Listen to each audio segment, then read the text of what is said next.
Namaste. It's a pleasure to be here, Rajesh. Congratulations on your first book. I'm sure many more to come. एक मेरा खुद का विश्वास है, खुद का एक बिलीफ है दैट अगर आज हम सब पूरी दुनिया अगर गुरु द्रोणाचार्य को जानती है तो it is because of a student called Arjun. अगर आज हम स्वामी परमहंस को जानते हैं तो because it's of a student called Swami Vivekanand. तो ऐसा मेरा मानना है कि अगर कहीं मेरा आगे नाम होगा तो because of a student called Rajesh.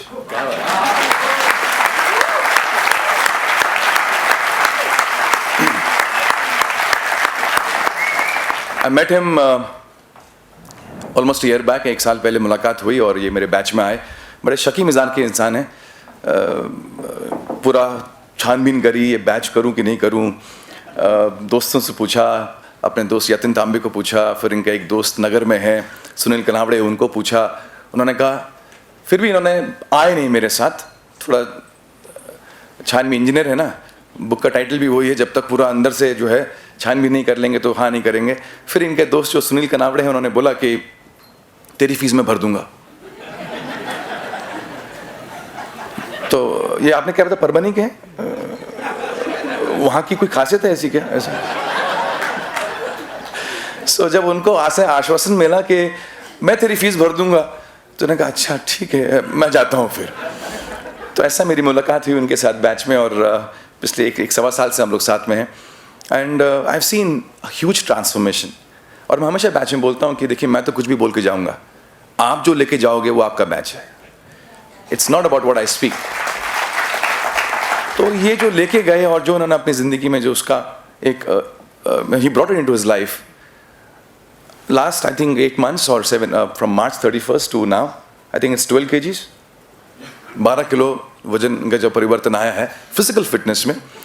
And जो वजन यहाँ बढ़ा है इन टर्म्स ऑफ एक बुक के रूप में निकला है. I think that's great transformation. We should give a big round of applause. Wanted to speak a lot more but मेरे पास सिर्फ 3 ही मिनट है बात करने को कि 7:30 में मुझे बंद करना है. अच्छा 5 मिनट और किसी ने वो बोला तो ठीक है, आई टेक 5 more minutes. क्योंकि मुझे मालूम है एज अ स्पीकर मैं बहुत से उसमें जाता हूँ तो मुझे मालूम है कि एक ऑडियंस की जो कैपेसिटी होती है सुनने की नहीं, बिना टॉयलेट जाए बैठने की, वो 2-2.5 घंटे से ऊपर नहीं होते. आपको 2.5 घंटा हो चुका है. बहुत लोग जिस ढंग से बैठे हैं मुझे समझ में आ रहा है क्या चल रहा है. सो तो थोड़ा सा और सब्र करेंगे. थोड़ा सा मैं आपको just want to share a bit on entrepreneurship with all of you. एक रिसर्च हुई थी. I am not a coach. मेरा इंट्रोडक्शन हमेशा बिजनेस कोच के रूप में करते हैं but I always feel I am an entrepreneur. मैं उद्योजक हूँ और मैं हमेशा अपने आप को उद्योजक ही मानूंगा. हाँ मेरा काम है as a speaker I have to speak but मेरा अगर आत्मा देखोगे तो I am a die hard entrepreneur. That's what I am. तो जो भी मेरी बातें निकलेंगी जो आपसे शेयर करूंगा it will purely from an entrepreneur. पैदा ही एंटरप्रेन्योर फैमिली में हुआ था. मुझे याद है 5 साल का जब था मुझे कुछ छोटी भीनी यादें हैं तो मैं अपने रेस्टोरेंट में बर्तन धोता था. That's what I have in my mind as memory. और वहाँ से लेके आज तक का सफ़र, बर्तन धोने से लेके, पोछा लगाने से लेके, सर्विंग करने से लेके, रेस्टोरेंट में खाना बनाने से लेके, वो जाके माल खरीदना, मंडी में जाना, सब्जी लेना, सुबह 4 बजे जाके सब्जी लेके आना, उसको करना, और रात को 12-1 बजे तक तंदूर में काम करना, सब वो मेरी ज़िंदगी रही है. और वो तो ऊपर वाले का आशीर्वाद है कि मैं यहाँ पर आ गया हूँ. बट अगर आप अंदर देखोगे, खोल के निकालोगे तो एक एक कण बोलेगा मैं उद्योजक हूँ, मैं उद्योजक हूँ, मैं उद्योजक हूँ. एक रिसर्च हुई थी. अब वो रिसर्च किसने करी मालूम नहीं लेकिन गूगल में मिल जाती है रिसर्च. तो ऐसा बोला जाता है कि हिंदुस्तान आज से 200-300 साल पहले it was a country of entrepreneurs. It was a country of people who were into business.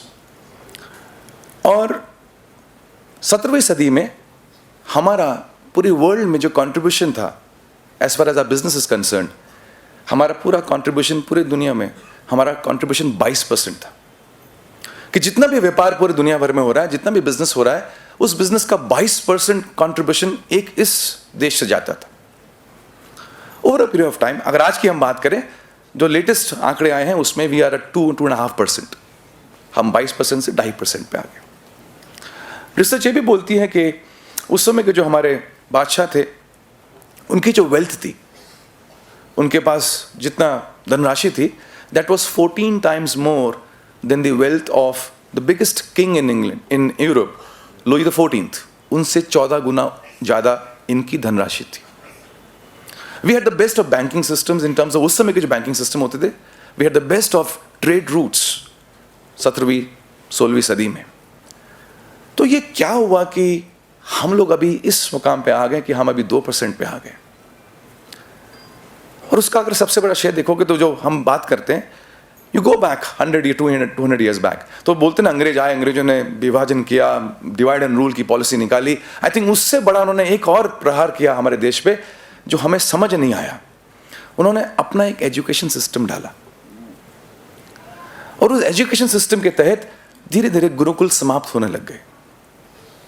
और अभी ये आज है कि आज हमारे यहाँ गुरुकुल ही नहीं है. पहले हर गांव में एक गुरुकुल होता था और पूरे देश भर में ऐसे हजारों लाखों गुरुकुल होते थे. तो ये स्कूल्स आए which are an import, they are not a part of a system. तो इन ब्रिटिश इन्होंने क्या किया, along with their trade they gave us the schools, they gave us the education system, and we are so excited about sending our children to these schools. और मैं भी उसी school का एक I am a product of the school. और ये schools के बाद फिर कॉलेजेस आए और कॉलेजेस के अंदर जो आज का हमारा आप देखोगे सिलेबस है, जो स्ट्रक्चर है, एवरी कॉलेज, चाहे वो इंजीनियरिंग कॉलेज हो, आर्ट्स कॉलेज हो, कॉमर्स कॉलेज हो, चाहे वो एक मैनेजमेंट कॉलेज हो, every college is producing children, youngsters, students जो बाहर सिर्फ नौकरी ढूंढेंगे. वो जाता बच्चा from education, from entrepreneur family, वो जाता है फ्रॉम अ बिजनेस फैमिली, लेकिन जब निकलता है तो जॉब सीकर बन के निकलता है ना. Amazing transformation. That's what this country is into. तो ऐसे लाखों बच्चे निकल रहे हैं and they are all job seekers. इसमें भी कोई तकलीफ वाली बात नहीं है, कोई दिक्कत वाली बात नहीं है. ये है that the spirit of entrepreneurship has been killed. नौकरी करना कोई बुरी बात नहीं, नौकरी इज गुड. अगर सभी बिजनेसमैन बन जाएंगे नौकरी कौन करेगा? But the spirit of an entrepreneur, जो हमारी देश की स्पिरिट थी, वो स्पिरिट कहीं खो गई. सर बिजनेस करना इज नॉट एंटरप्रेन्योरशिप. एक उसकी स्पिरिट अलग होती है. I will tell you. ये मैं एक साइकिलिंग एक्सपीडिशन पे गया फ्रॉम पुणे टू कन्याकुमारी, और ये 1680 किलोमीटर का सफर मैंने 12 दिन में तय किया. And I had a few entrepreneurs.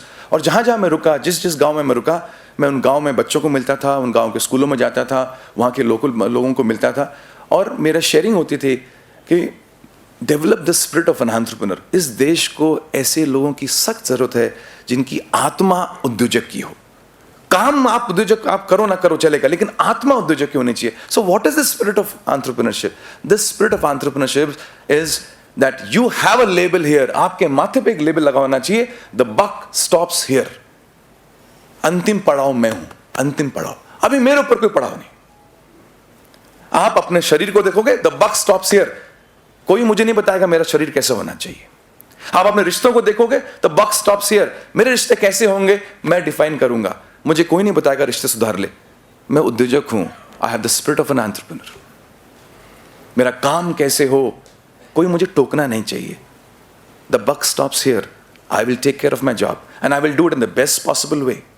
अगर हर एक काम में, चाहे वो रिश्ते हों, चाहे वो काम हो, चाहे सेहत हो, चाहे वो देश के प्रति कुछ काम करना हो, अगर हर एक नागरिक, हर एक इंसान एक एंटरप्रेन्योर के माफिक जिए कि ये मेरे ऊपर, मैं किसी और पर ब्लेम डाल नहीं सकता, मैं किसी और को इसको इल्जाम दे नहीं सकता, मैं विक्टिम नहीं हूं, मैं खुद अपनी जिंदगी तय कर सकता हूं. That is the spirit of an entrepreneur. अगर हम सब इस स्पिरिट से जिए तो उस देश को फिर कोई ऐसे कोच नहीं लगेंगे मेरे जैसे जो बताएंगे कि जिंदगी कैसे जियो और कैसे बिजनेस करो. I think the biggest gift, when people ask me, I say the biggest gift which I can get is that I become irrelevant after many years. I'm not required at all. Where everybody takes the responsibility of his life, and that is the true spirit of an entrepreneur. आप इस आज आए यहाँ पर, आपने जो whatever you have picked up, so many wonderful points shared by all the other speakers. If you can just go back home and promise to yourself that in as many areas of your life, you will hold yourself responsible. In fact, all areas of your life. कि मैं ही जिम्मेदार हूं. अभी हो गया ना, जिस schooling से पढ़ाई हुई, मराठी में था, हिंदी मीडियम में था, कैसा भी था, अभी आज मेरी जिम्मेदारी है. That is entrepreneurship. अब हो गया ना, शादी हो गई, सर लोड मत लो, बापू ने कर दी, मुझे तो मालूम ही नहीं पड़ा कब हुई, माँ ने कसम दी थी देख तूने नहीं करी तो, दादी ने कहा मरने से पहले बहू का मुंह दिखा दे।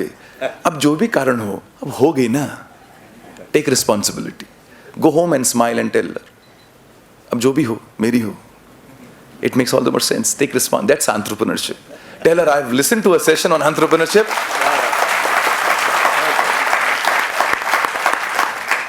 एक इंसान दिल्ली में जंग लड़ रहा है हम सब के लिए, उसका क्या लेने देना हमसे, वो एंटरप्रेन्योरशिप है। वो 19-20 घंटे जागना और काम करना। हम बोलते ना मेरे नाम पे क्या है, आप अपने जो बोलते ना मेरा क्या है, तो आपके नाम पे 7-12 है, आपकी जितनी प्रॉपर्टी है, मकान है, फ्लैट है, बंगला है, जो भी है। और आपने बोला था ना कि बंगला जो होगा वो 60 के बाद बंगले बनाते हैं, रहते हैं निवांत, आता बस। मोदी जी के नाम पे पूरा हिंदुस्तान है, लेकिन 7-12 में एक भी नाम नहीं। तो अगर ये ओनरशिप ले लो ना अपनी जिंदगी की, तो फिर उस इंसान को भी काफी कम मेहनत करनी पड़ेगी। अरे ऐसे खाते हैं, ऐसे प्लास्टिक फेंक देते, पढ़े लिखे लोग, नीचे खिड़की करी मर्सिडीज की, ट्रक बाहर फेंक दिया, बैठे मर्सिडीज में, अक्ल बैलगाड़ी वाली, पत्थर डालने की बात करते हो गाड़ियों पे। अब क्या बोलूं, बार बार अनाउंस हो रहा था, मैंने कहा मेरी तो नहीं, मैं नहीं, मेरा ड्राइवर तो लगे, बार बार ऐसा डर लगने लग गया, ड्राइवर होने के बाद भी डर लगने लग गया कि अपनी गाड़ी तो नहीं है। जब भी नाम अनाउंस होता था गाड़ी कौन सी नंबर की है।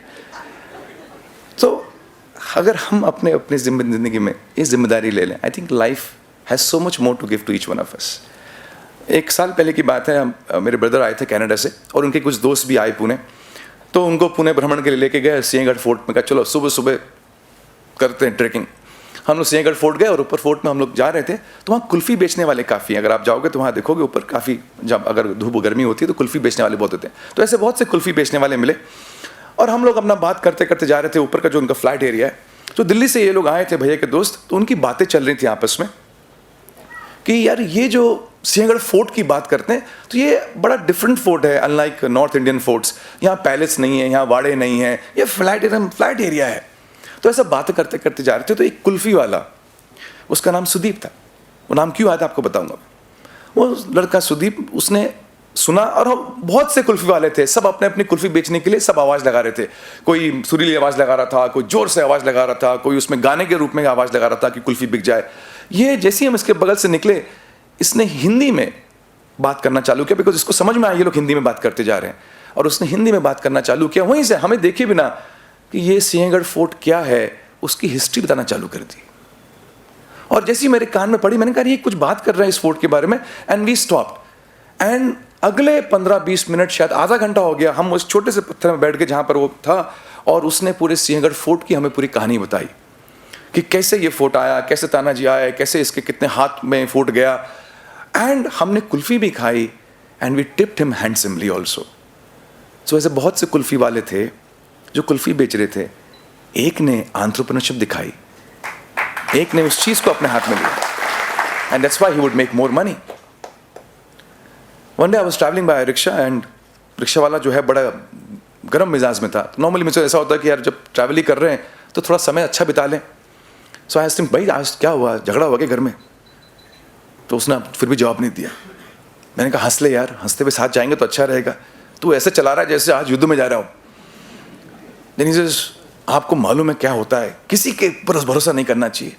मैंने कहा रिक्शा तेरा है ना? कह रहा हाँ। तो आराम से चलाना, क्यों तोड़ रहा है इसको तू? कह रहा मैं ये रिक्शा शाम को रेंट पे देता हूँ जब मेरी ड्यूटी खत्म होती है, और जो लेके जाता है वो सुबह ऐसे लेके आता है जैसे उसको तोड़ने के लिए ले जाना होता है। इनको समझ नहीं आता, जिनसे इनका घर चलता है उसको तो ढंग से रख लें। हर लेवल पे ये कहानी है जहां एक इंसान अपनी जिम्मेदारी नहीं ले रहा है। हर लेवल पे, चाहे वॉचमैन हो, चाहे उसका वर्कर लेवल हो, चाहे सुपरवाइजर हो, चाहे मैनेजर हो, चाहे जीएम हो, चाहे एमडी हो, सबकी यही कंप्लेंट है, अगर ये थोड़ी जिम्मेदारी ले ले तो काम अच्छा हो जाए। माँ की कंप्लेंट है बच्चे से कि बच्चा जिम्मेदारी ले ले तो फिर जिंदगी अच्छी हो जाए। पत्नी से पति की कंप्लेंट है कि अगर ये पति थोड़ा सा टाइम पे घर आ जाए तो फिर जिंदगी अच्छी हो जाए। पति की कंप्लेंट है ये जरा तक कम कर दे तो जिंदगी अच्छी निकल जाए। सब एक दूसरे पे हम लोग हैं। मैं कहता हूं अगर हम अपनी जिंदगी अच्छी जी लेंगे, I think will all have a great life.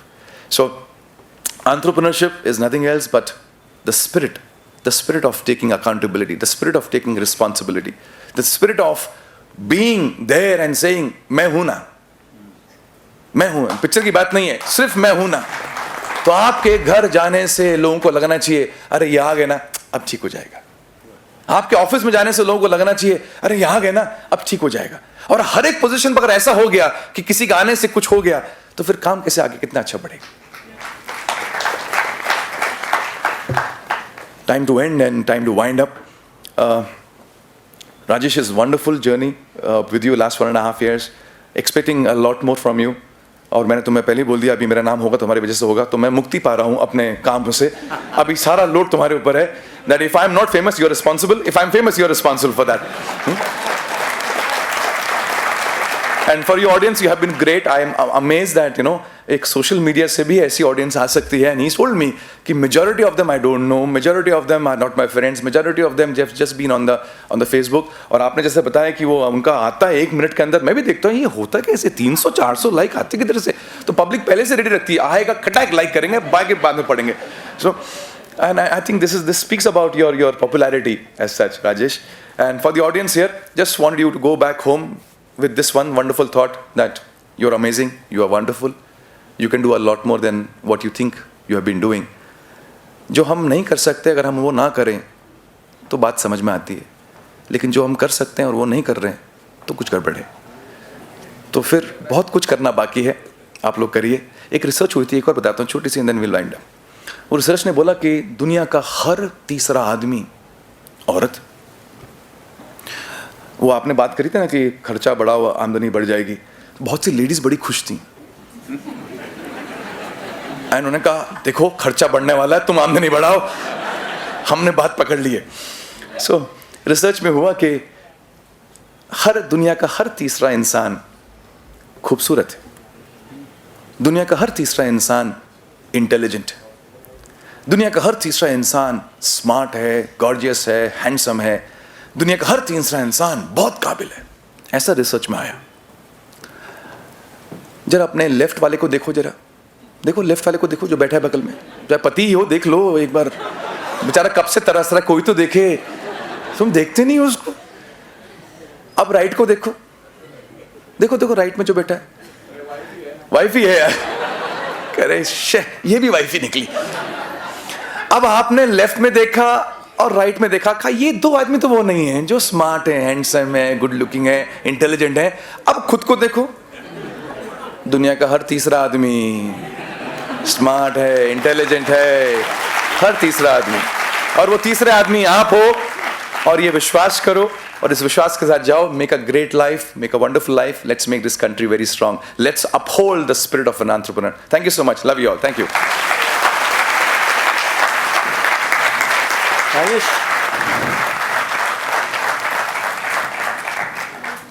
प्रश्नोत्तर घ्यायची.